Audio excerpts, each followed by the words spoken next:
Greetings and welcome. Now today I want to talk about Farage. I want to talk about the Reform Party. I want to ask the question, pose the question, what do they actually want? What is Nigel Farage's end goal in all of this? Yesterday I was on live stream on A. Thompson's channel. Really nice guy. I really recommend go check out his channel. I'll put a link down below if you want to watch the full live stream. And we got on the topic of Farage. He's just been on Question Time this week, hasn't he, with Piers and we were questioning, you know, why does he get so much airtime? Why is he on the BBC when you know, the Greens have got one MP, they've done really well in the local elections, but Farage, first Question Time since the election has been announced, Farage is not even running. You know, why does he get so much airtime on the BBC, on Sky? And it's just because he's ratings gold, isn't it? I mean, whatever you think about the guy, the people that love him, he's incredibly popular with, but also the people that hate him. You know, probably hence why you're watching this video right now, why I'm talking about the guy right now, because he's a fascinating topic. Whether you love him or hate him, he's fascinating to talk about. And that's really what I want to talk about today. He's fascinating because I constantly want to get in the guy's head. You know, what is his end goal? You know, he's been trying to run for Parliament since '97. You know, almost 30 years ago. I mean, I don't think he's achieved his end goal. I mean, this is what makes the guy so fascinating. He's like bloody Emperor Palpatine. You know, these laid out traps and plans for the last like 30 years. Like I say, I mean, obviously his first goal was Brexit. Started running for Parliament in '97. You know, it took 20 years for that first step of the plan, and that is what I believe, that Brexit was the first step of his ultimate plan for Britain. It took 20 years to get that done. You know, the amount of dedication you have to have for that sort of planning for 20 years is incredible, really, isn't it?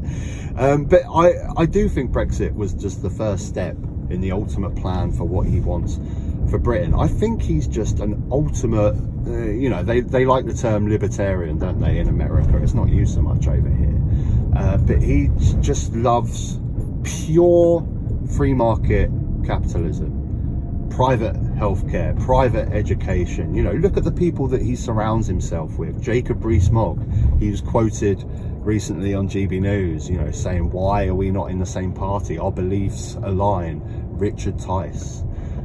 So Brexit was really the first step to get to this Singapore-on-Thames, you know, this Britain that is just ultra free market capitalism, where, you know, the free market can just run completely unregulated. That is what he wants for Britain. And of course, the pesky EU poking their nose in on things was the first thing that he had to get rid of. But of course, you know, you can't take these sort of opinions to the public, because they won't agree with him. If he just went to the public and said, right, I want complete free market capitalism, I want private healthcare, private education, no one's going to get on board with that.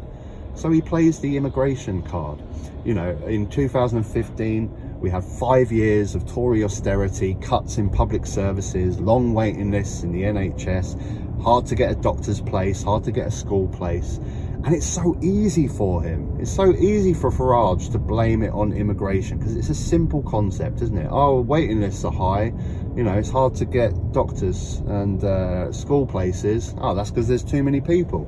There's too many people. It's a simple concept to get your head round. Not thinking that, well, immigration actually always, immigrant workers will always pay more into the system than what they take out. And if that money was actually invested by the Tory government, we would have perfectly well-run public services. Tory austerity was the perfect thing for Farage at that time to get Brexit across. But like I say, Brexit was the first step in his ultimate plan. And I believe he's a mysterious guy, because I think definitely economically he's libertarian. But socially, he's conservative. You know, he wants this England of the 1940s, I guess. You know, where we're doffing our caps and, you know, everyone is white and Cockneys will get, you know, all this sort of traditional, and obviously he loves the monarchy and fox hunting and all this sort of stuff. You know, he loves that stuff. But in a way, that conservatism from him doesn't really align with his free market capitalism. You know, if he wants the free market to run wild, the free market relies on cheap labour, immigration, plenty of workers. So they're kind of conflicting, really, in a way, aren't they? These two models of his conservatism to keep England English and keep traditions and don't let foreigners in. But if he wants to make loads of money, I don't know, I guess he just wants it all in banking and financing. Maybe he doesn't need the immigration numbers to actually produce things in this country. That's always the funny thing that I found about Farage. You know, he always comes out and say, oh, all the MPs in Parliament, they've never worked a day in their life. You know, what did you do, Farage? You're like an investment banker, weren't you? You're working in the city with finance, just shuffling other people's money around to make yourself money. Is that hard graft, is it? Have you ever actually really grafted in your life? Have you ever actually unloaded 20 pallets from a lorry and brought a bit of a sweat on? I don't think so, Farage. I really don't. But yeah, that is his ultimate plan with reform now, and I guess the second stage of his plan is now coming into fruition. You know, this is what I'm saying. It's like Emperor Palpatine from Star Wars, just every single layer. I mean, you have to hand it to the guy. I can't stand him. I hate what he's done to this country, but my God, he is a patient soul to have 30-40 years worth of a plan and let it come into fruition. But yeah, the second part is obviously the crumbling of the Tory party. So the Tory party will get annihilated in the next election. I don't think there's any doubt in that. It's just brake for this random car that wants to shoot in front of me, and he will come to fruition from the ashes with Reform Party and go on basically what Reform are offering. So, you know, they're same with Brexit, they're throwing the public a bone to vote for them. Clearing up NHS waiting times, net zero immigration, these simple concepts, one in, one out policy on immigration. You know, get the public on board. But the ultimate goal, if Reform ever got into power, would be pure right-wing economic, free market capitalism run wild.